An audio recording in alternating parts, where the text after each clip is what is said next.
Hey, what's up, ComicWow? This is Gigi coming at you from San Diego Comic-Con International 2015. We are here on the last day of the con.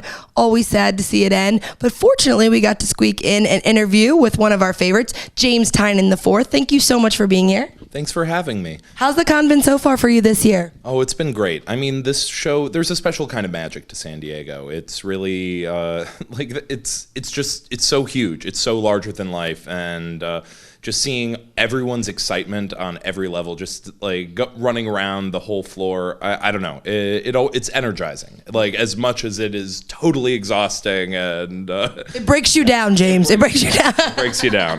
Yeah. So last time when we were in Baltimore and we were talking about the woods, and then you've got some new things, a bunch of new things going on. So why don't you tell the ComicWow fans what you're out here promoting this time around? All right. Well, I have a new series coming out from Boom Studios in October called Cognetic. It's actually the sort of spiritual successor to a series I did last year, Memetic.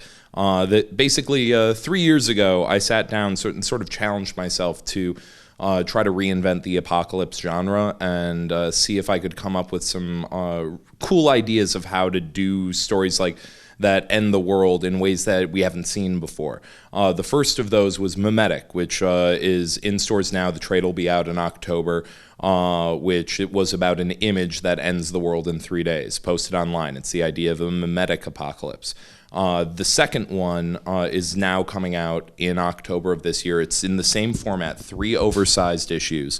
And it's sort of, I've been calling it a psychic Die Hard. That's a fun lead-in. It's basically about a psychic superorganism that enters New York City that's capable of absorbing the minds of everyone in an immediate vicinity, and then spreading out from that point like a contagion. So putting that person in one of the most populated cities in America makes him the most dangerous being on the planet. And basically it's the story of how do you stop something that can spread like that, and also should we?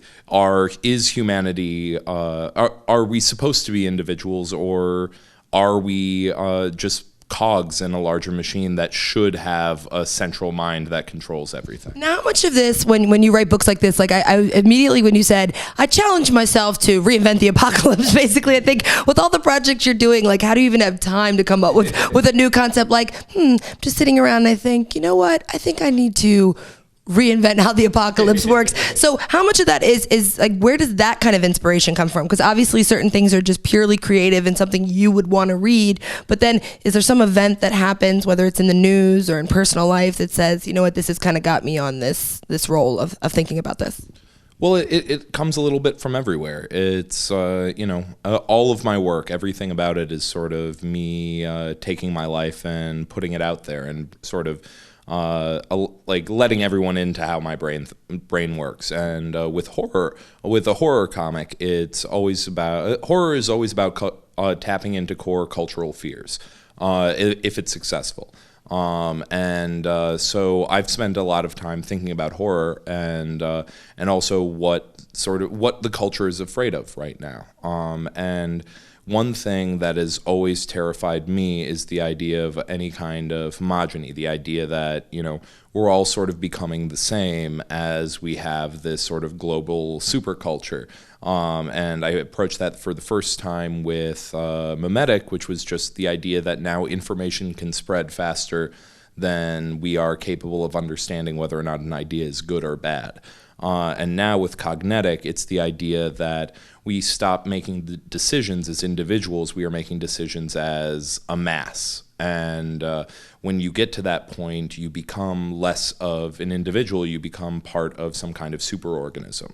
And that there are, human beings individually are superorganisms. We all have, we have lots of, little bacteria and everything. Like, we are comprised of about 100 trillion separate organisms that make up a single human.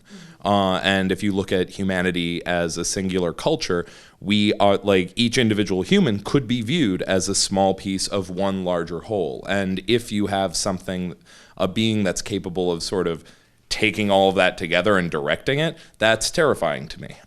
So I spend a lot of time thinking about what's scary.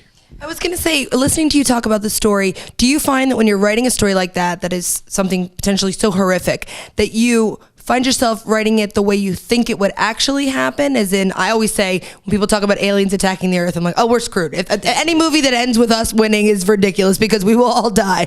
But do you end it the way that you think it actually would happen, or the way you would want it to go down? Because these are, I view them at core as horror stories, I want to end them the way that would be the most frightening way for it to end. The way that, and also the way that's the most exciting to read. I don't want to do, like, it would be so easy to approach something like this and just sort of be like, okay, and then just take the most expected ending possible. But that's not what I want to do. I want to do something very strange that catches people off guard. So, yeah. Now, how do you shift from a project like that that's so intense and to the next project if it's not in the same genre? I mean, it's like stretching different muscles. At least that's how I view it. It's, if I was working entirely on projects like this, it would, like, I'd be totally destroyed. But, between my DC work on Batman and Robin Eternal and Batman Teenage Mutant Ninja Turtles right now, those stretch a lot of really, really fun muscles and a lot, allow me to play with characters that I've loved for years and years and years. And then I get to create my own universes and play in those in projects like Memetic and Cognetic. And then I have one of the most fun I have month to month is working on my ongoing series with Boom Studios' The Woods.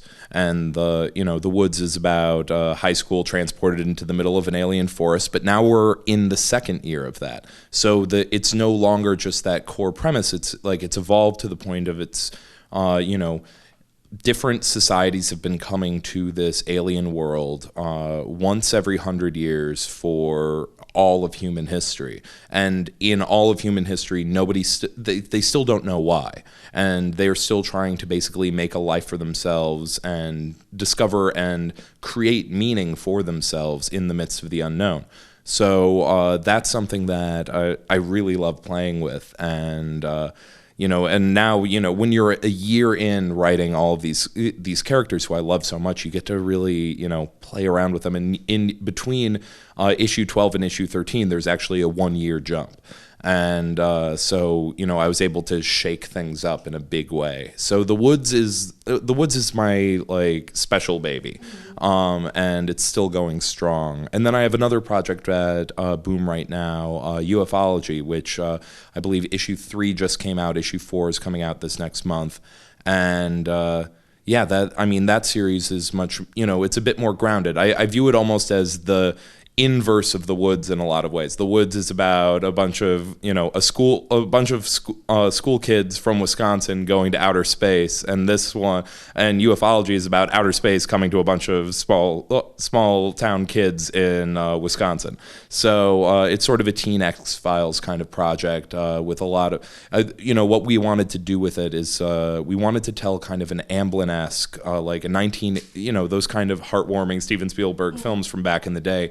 But instead of using the more traditional tropes of, First Encounters and Men in Black and all of that, we wanted to take all of that and elevate it to really bizarre, strange sci-fi.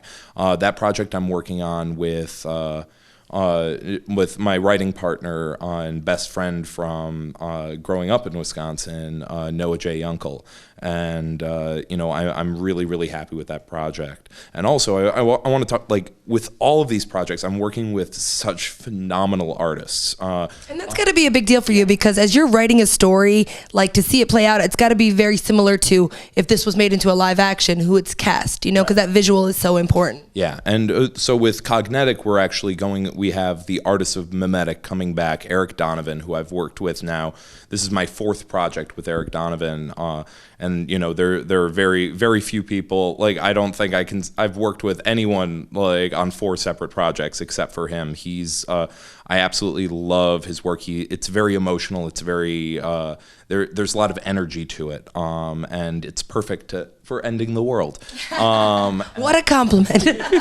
You sure know how to illustrate the end of the world. But that is a big deal because it's an emotional thing, and you need that picture to be portrayed properly according to your story. Yeah, absolutely. And on my other projects, I have Michael Kacala on the Woods, and like I said, moving into year 2, we're like, I'm getting to explore it in new ways, and so is he. He's doing such amazing things with, there are kind of trippy sequences through it. They're basically, there's been an outbreak of drug use among the high school kids in this alien world, and the gazer root sequences in the book, he's been sort of using this these very strange coloring. So everything he does is just in black and white before it goes to Josan Gonzalez for colors. But Michael has started doing this almost watercolory effect for those sequences before it goes to the colorist, and it's made for an amazing book. And his style in general has been evolving. It's, I was showing someone side by side the Woods number 14 versus the Woods number 9 even, and just in those 5 months seeing how much he's growing, and he started out really damn good. So that's been incredible. And then on top of that, I'm working with Matt Fox on ufology. And actually, I just heard that Matt Fox came to us on this project from an Archaea book called Long Walk to Valhalla. Yeah, we interviewed them this weekend. I knew the name when he said it. Yeah, so that book finally came out now. But what the book he started on after that was ufology, and it's just strange that 3 issues of ufology came out before Long Walk. But his work is just phenomenal, and his character work is like unlike anything I've seen. It has a very it has, I almost want to say an indie edge, like something you might expect more from a top shelf book or anything, but it's still very grounded and very, I don't know. I've just, when I saw his art for the first time, I knew we needed him for this book. And he's also just the nicest guy in the world.